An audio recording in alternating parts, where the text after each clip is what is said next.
নমস্কার।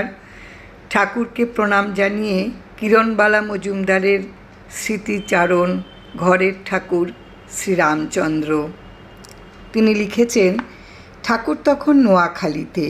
আমার এক মেয়ের বিয়ের সম্বন্ধের কথা চলছে অনেক দিন ধরেই, কিন্তু পাকা কথা হচ্ছে না। উনি এক ভদ্রলোক মারফত নোয়াখালীতে ঠাকুরের কাছে একটা চিঠি লিখে পাঠালেন। তাতে লিখলেন যে মেয়ের বিয়ের কথা অমুক জায়গায় হচ্ছে, ঠাকুর আশীর্বাদ করলে সেখানেই হবে ইত্যাদি।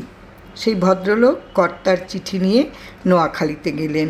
ঠাকুরকে প্রণাম করলে পর ঠাকুর তার পারিবারিক কুশল বার্তা জিজ্ঞেস করলেন। তিনি ঠাকুরের প্রশ্নের উত্তর দিয়ে চিঠিটা দিলেন। চিঠিটা পড়ে ঠাকুর বললেন, গিয়া কইবেন আশীর্বাদ করছি। তারপর একটু থেমে বললেন, কুঞ্জবাবুকে গিয়া কইবেন শুধু সিন্নি যেন না মাখেন, সত্যনারায়ণের সেবা করতে কইবেন। পত্রবাহক ফিরে এসে সব কথাই ওকে বললেন। যিনি খবর নিয়ে গিয়েছিলেন তার বয়স্কা মেয়ের সম্বন্ধ স্থির হয়নি, আর তা প্রধানত অর্থের অভাবে।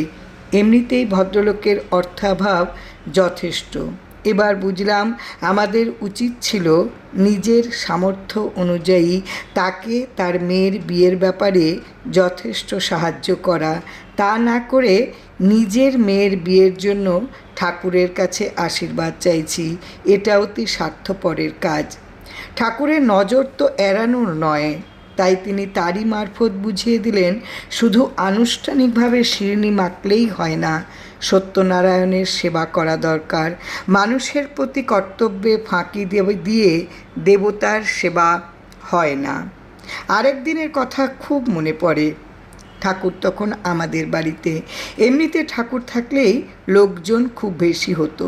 শুধু প্রসাদ দিলেই কর্তা সন্তুষ্ট হতেন না, তিনি চাইতেন যারা চা খান তাদের চা দিতে হবে। প্রত্যহ দুবেলা অনেক কাপ চা তৈরি করতে হতো।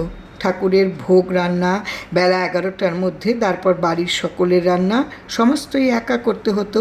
এরপর বারবার চা তৈরি করার হুকুম, তারপর হয়তো রান্নাবান্না প্রস্তুত হয়ে গেছে, এমন সময় আরও দুজনের খাবারের জোগাড় হুকুম হলো। অনেক সময় এই পরিমাণ রান্নাঘরে কাজ করতে করতে বিরক্তি লাগতো। দুপুরে কি রাত্রে সব সেরে ঠাকুরের কাজটিতে গিয়ে বসেছি। ঠাকুর বললেন, মা, লোকজন আসলে বিরক্ত বোধ করতে নাই, সেবা কইরেন। ঠাকুরকে বললাম, বাবা, আপনার সেবা তো করতে পারি না।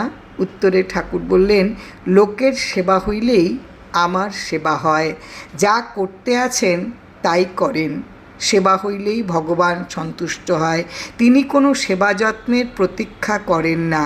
কর্তব্য কর্মে ফাঁকি দিয়ে কেউ ঠাকুরের জন্য কোনো কাজ করুক, এটা তিনি চাইতেন না, বরং তাতে অসন্তুষ্ট হতেন। এবং তা সত্ত্বেও কেউ এরকম করলে ঠাকুর তার বাড়ি ছেড়ে অন্য কোথাও চলে যেতেন। সংসারের কর্তব্য সুষ্ঠুভাবে পালন করাই ঠাকুরের শ্রেষ্ঠ সেবা। তার কাছে উপস্থিত না হয়ে মনে মনে তাকে স্মরণ করলেও তার সেবা হয়। এমন কথাও তিনি বলেছেন, সহ্য করে সংসার ধর্ম পালন করাই হচ্ছে শ্রেষ্ঠ ধর্ম। এই কথাই তিনি নানাভাবে বোঝাতে চেয়েছেন। জয় রাম, জয় রাম। গুরু কৃপা হি কেবলম।